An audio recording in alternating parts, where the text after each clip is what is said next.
and we often encounter situations where the lens is easily burned. First, your welding method.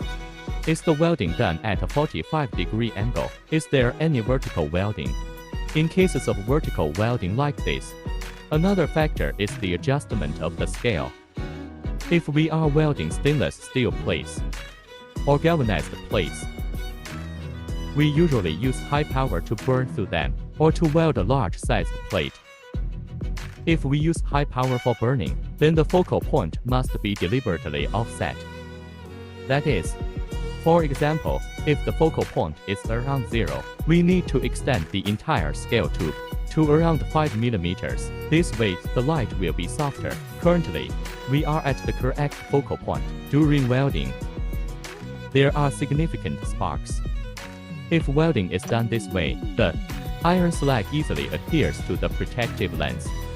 How to make an adjustment? Extend the scale tube by 5 mm at the focal point.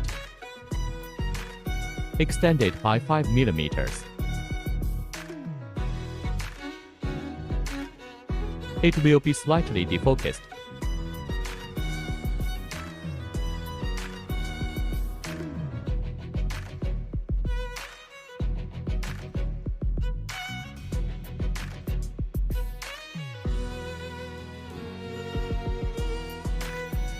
Okay, let's defocus it. After defocusing, the power will be slightly weaker.